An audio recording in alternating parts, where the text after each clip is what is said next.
Hi everybody, I hope you're all doing really well. So I am back to do another annual video for the end of the year, or the beginning of the new year, and that is to go through all of the historical fiction that I read and to tier rank it. Never think I'm particularly good at these, but it's now a little bit of a tradition. This has actually been a really good motivator each year to read more and more historical fiction. This year I believe I've read 32 books which were historical fiction, so that's pretty good. And this is always quite a long video, so without much further ado, let's just get right into this tier ranking. So here you can see my beautiful little tier ranking setup. I've slightly changed some of it for this year because I've just noticed this year I've had less in terms of extremes when it comes to my reading, not just for historical fiction but just reading in general. I only gave one book in the entire year 2 stars, and it's not one of my historical fiction, so it felt a little bit wrong this year to have like a sweary face angry emoji. We've still got the 5 tiers though. We've got the heart eyes, we've got the smiley, the slightly more subdued smiley face, the face for probably books that I had some quibbles with, and then an upside down smiley, because nothing was that bad that it ended up being a full-on angry face. I should note that I've got a mix of things in here. I've got regular, straightforward historical fiction that you would think of. I've got short stories, I've got historical romance, I've also got Greek myth retellings in here. Basically anything that could be counted as happening in the past is included for my historical fiction tier ranking. So to start off with, we have Devil in Winter by Lisa Kleypas. This is a romance book, one that is very enjoyable. There are definitely like little tiny quibbles with the romance that I could have about this. All about a marriage of convenience where they end up having to travel to Gretna Green in a rush. Bad boy turned good. It's a lot better than I'm kind of portraying it right now, but I think for the purposes of this video, it's a very good romance. It's very funny, but I think for this I'm going to be putting it middle of the road. Another one that I think is going to be going middle of the road is The Winter Spirits, which is a short story collection where it's like haunting short stories written by a lot of the same authors who wrote The Haunting Season, which was more autumnal. In this time of man's great innocence. Innocence? No? With 12 stories instead of 8. It's definitely the case with a lot of short story collections where they are kind of hit or miss, but I felt like this had a lot more hits than it did misses. The Haunting Season I was a little bit so on, whereas this one I'm actually going to actively keep. And I'm going to put it middle of the road because there were some really fantastic short stories in here. I think especially Imogen Hermes Gower had a really fantastic story in here. The ones that weren't so great were not complete duds either, so middle of the road. Definitely recommend, but not one that I'm shouting from the rooftops about. Then we have The Bookbinder of Jericho by Pip Williams. I previously read The Dictionary of Lost Words by Pip Williams and really enjoyed it.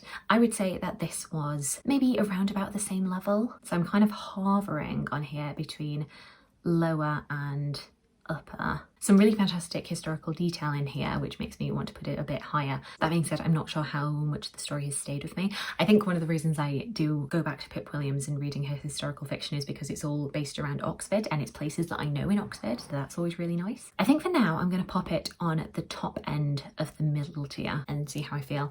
One that is going straight up to the top is Elizabeth of York, The Last White Rose by Alison Weir. This is one of my favourite books of the year. I am just so enjoying her take on the Tudor court. Next year I'm definitely going to be picking up her Henry VIII retelling. Even though I've heard some more negative reviews about that one, I'm still looking forward to it. And I just love how she's able to delve into these people's minds, into their psyche, and especially with a quieter character like Elizabeth of York. I think Alison Weir is able to prove what historical fiction can really do, to open up characters that we maybe don't get to hear so much about in the historical record, but that doesn't necessarily mean that they weren't active participants. I really enjoyed this one. Devotion by Hannah Kent was an odd one because the first half of this book I was quite enjoying. It was hovering around about like a 4 star for me. The story about 2 friends who end up meaning something more to each other, especially as their little, I think either German or Austrian community end up being relocated to Australia. And then the twist happens like halfway through the book. It wasn't something that I necessarily saw coming, and then afterwards I just felt very deflated the whole way through. There was a bit of a supernatural element that I wasn't really expecting or prepared for. So it's one that I think if you're in the mood for something like that, then I would recommend. But for me personally, had me scratching my head a little bit. Wolves of Winter by Dan Jones. I really enjoyed this follow-up to the Essex Dogs. In fact, I think it was better for me than the Essex Dogs.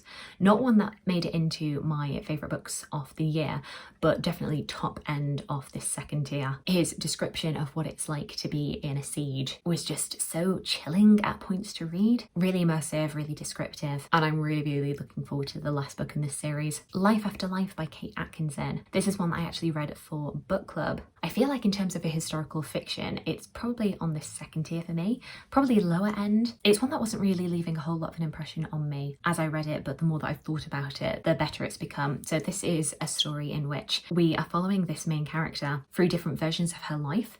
Every time she dies in one version, we start over again and see how her life could be different. It's kind of like sliding doors, but like times that by 100. Different paths that she could have gone down in life and how that would have changed things for her. It's really, really interesting. And the historical detail in here is brilliant. Next, we have Learned by Heart by Emma Donoghue, which is looking at Anne Lister, one of my favourite figures to learn about. And an icon, a historical icon of my hometown of Halifax. I really enjoyed this. There's something, just a little something in there that's missing for it to go to the top for me. But I really loved this look at Anne Lister's early life, her time at school, her first love. It's so vivid and descriptive. I think especially because I just read Jane Eyre, or I was just about to read Jane Eyre, I had it in mind. There are a lot of parallels to the school that she goes to, and particularly in terms of the strictness. But yeah, I had a great time with that.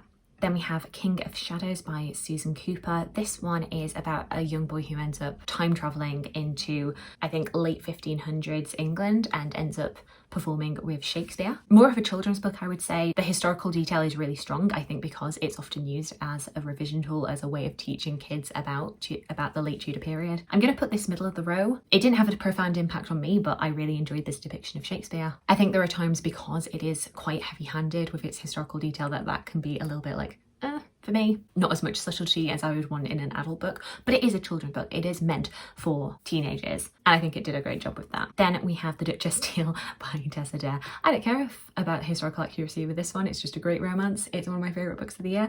I think it's great. Tessa Dare can do no wrong in my mind. Actually, I say that. There is The Governess Game, which I will say is one of my lesser favourite Tessa Dares that I've read, of the four that I've read. I'm going to pop this around about the third tier. It's not a bad romance, it's just not my favourite from her. There is a good chunk of that book that could have been cut down, I think. There are points with the will they, won't they that did get a little bit irritating for me. So yeah, saying that Tessa Dare could do no wrong. I don't think there's anything necessarily wrong, it's just this isn't my favourite of the ones that I've read of her. But a romance that I didn't really enjoy was Bringing Down the Duke by Evie Dunmore. There was such potential with this romance. We're looking at the suffragist movement. I think this book is taking place in like the 1870s, 1880s. So it's before the suffragettes, but the suffragists are definitely getting work done. And it had this really interesting premise of a suffragist going to a duke and trying to get him on side and then falling in love as they go on. And I feel like that initial plot just ends up getting scrapped very, very quickly for this will they, won't they romance, and it was really annoying.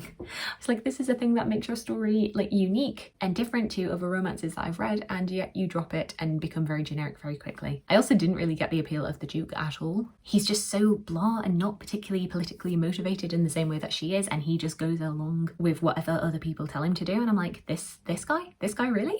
Just seemed like a complete mismatch for the story that she was trying to tell. So yeah, not a fan of this one. Next we have another Tessa Dare. We have The Wallflower Wager. We're getting all of the romance out of the way very quickly. This one for me is very good in the Girl Meets Duke series, though not as much of a favourite as The Duchess Deal or When a Scot Ties the Knot. But this is really fun, I think, because the main character is obsessed with animals. That's her little quirk. And she's very, very funny in her commitment to the animals. Another book that was a bit of a disappointment was Glasstown by Isabel Greenberg. This graphic novel detailing the early life of the Brontes and the imaginary world that they created together.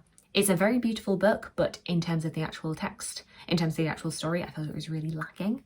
One that I'm still holding on to, but yeah, I was a bit disappointed with this one. Just a lot of things that didn't make sense to me. So sadly, not a fan. 9 Rules to Break When Romancing a Rake by Sarah MacLean. Another romance which I really enjoyed. I would probably put it around the same level as Tessa Dare. You've got this main character who is around about 26, 27 years old, very much believing that she is going to end up being a spinster and she's not going to have done all of the things in her life that she's always wanted to do. She's watching her younger sister get married and her family just acting more and more like she's on the shelf, that she's a bit useless. She's always been a wallflower, and so she decides to write a list of things that she would want to do if she had the freedom to do so. And along the way, on doing all of these different misadventures, she's constantly bumping into this one guy, the resident rake, and he, in exchange for a favour, agrees to help her with her list. And of course, romance blooms from there. It's very funny. I feel like out of the romance books that I've read this year, this is probably the most connected into the Regency period, because it's very much talking about like gender expectations for this time, what women are allowed and not allowed to do.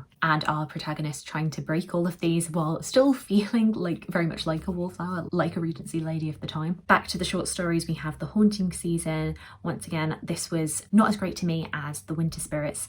I'm going to pop this onto the second from last tier, because there's still some good things in here, but I didn't find these short stories quite as engaging as I'd like. Medusa by Jessie Burton. I really enjoyed the process of reading Medusa. More of a YA retelling of Medusa's life, and like another Medusa retelling I'm going to come to, very much focused around Medusa herself.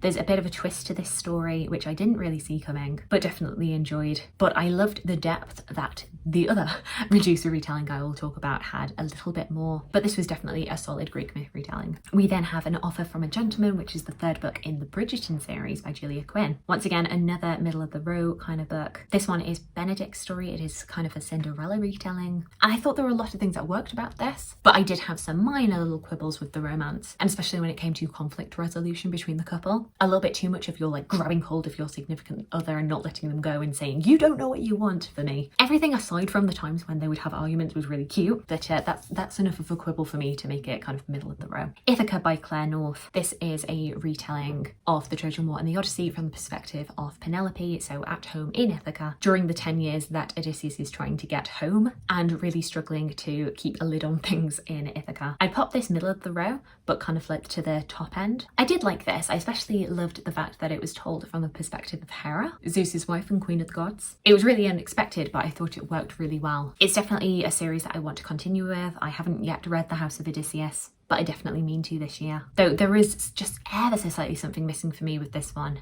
That's not making it like an absolute favourite. The Secrets of Heartwood Hall by Katie Lumsden. I loved this. So Margaret Lennox, who has come to work as a governess at Heartwood Hall, trying to escape her past, but finding that that's going to be a little bit tricky, especially because the residents of Heartwood Hall have secrets of their own, and these will obviously come undone during the course of the book. Absolutely fantastic. This is historical fiction as I want historical fiction to be, and very, very well written. Then we have The Secret Diaries of Charles Ignatius Sancho. This was a really, really great historical fiction, looking at the life of a free black man living in England in the mid to late 1700s. This was a really fascinating story. It kind of feels a little bit Dickensian in the way that it's told, especially some of the characters that you come to meet. I thought it was really well done. There is a section towards like the 2/3 mark of this book that becomes very different in tone, but I don't know still how I feel about it. I'd honestly love to see a filmed version of this or a television series based on this story, because I just think it's a remarkable kind of part of history that doesn't get told. Joan by Catherine J. Chen, another one that is going on at that second tier, looking at the life of Joan of Arc. I think this was really well done. I think whether or not you'll like this might depend on how you feel about the depiction of Joan. It's definitely a choice, the way that Catherine J. Chen depicts her, but I really loved the constant theme running through this book of Joan of Arc being a character who is being used and abused by so many people in her life that people just aren't caring enough about her as a person. It's horrible, it's horrific, but it feels very true to life. Daughters of Sparta, once again, one of the 3 Clytemnestra retellings that I read this year. This one for me, I feel like I can't put it on the same level of it as Ithaca and Medusa. I feel like this is on the lower end of the Greek myth retellings that I read this year. It's still good. I still would recommend it. You know, it's still a decent story. I think if you are a completionist, then I would recommend it. But it wasn't my absolute favourite. I kind of found, in comparison to the other Clytemnestra retellings that I've read, this to be a little bit bland. You know, it is still the Greek myth, it is still the story of Helen and Clytemnestra, so that will always keep me engaged, I think. But I just think in terms of other retellings, this story has been told better. A Terrible Kindness by Jed Browning Rowe, going straight to the top. This is my favourite book that I've read this year.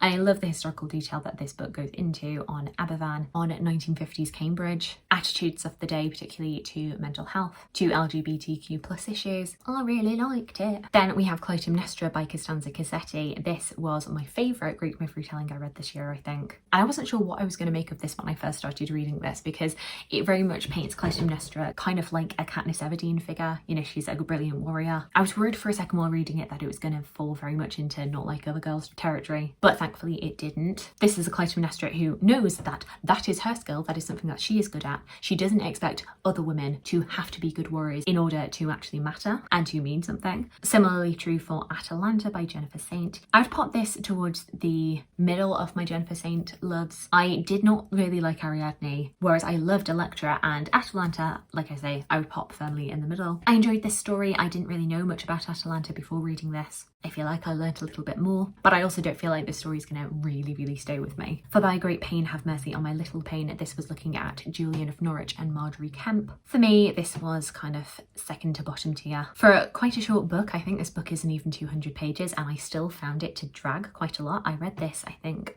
in January, and it took me so incredibly long to finish, and that definitely should not be the case considering how short it is. An even more disappointing book was No Life for a Lady by Hannah Dolby. I was not a fan of this. This is all about a female detective in the late 19th century. I thought this was going to give me real Miss Scarlet and the Duke vibes, especially because it does have this little romance element added to it, and unfortunately I just found it a bit blah.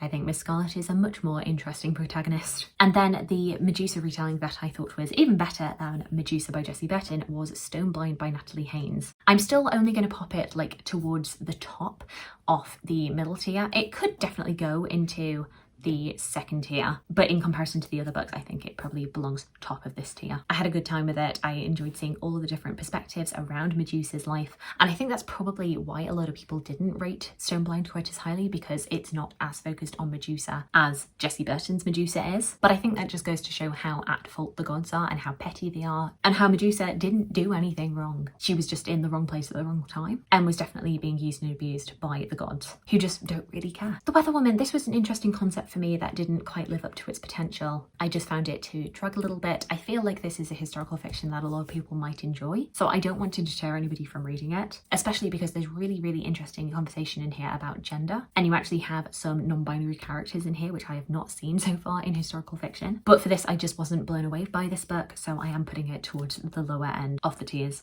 Lady Macbethed by Isabel Schuyler, I'm going to pop, oh, not on the middle tier, on the second tier. I think this is definitely above Life After Life. I have heard some people talking about the historical accuracy of this, particularly when it comes to 12th century Scotland, and that it's not very accurate, and they were disappointed by this. For me, I found this to be really immersive, really atmospheric. I really enjoyed this depiction of Lady Macbeth as a teenager, but I understand why people might be disappointed by it, but I had a great time. Then finally we have Disobedient, looking at the life of Artemisia Gentileschi, her early life, her artistry. So the main pivotal moment of this book is her rape by the artist Tassie, and her fight in the courts to have her voice heard and to get compensation from him for what he did to her, which included some pretty horrific torture that she had to go under. I thought this was incredibly good. Really got under my skin while I was reading it. The depiction of early 17th century Italy was just absolutely stunning, but also is restricted because she, as a woman, is very restricted. I thought it was really well balanced, giving historical detail, but also getting that stifling feeling. I thought it was characterised really well. So there we go. Those are all of the books that I read which were historical fiction this year. I do hope you've got some good recommendations from this. I would love to hear any of the historical fiction that you read in 2023. Anything that you would recommend, I would love to hear. I hope you're having a fantastic day, and I look forward to talking to you again soon. Thanks. Bye.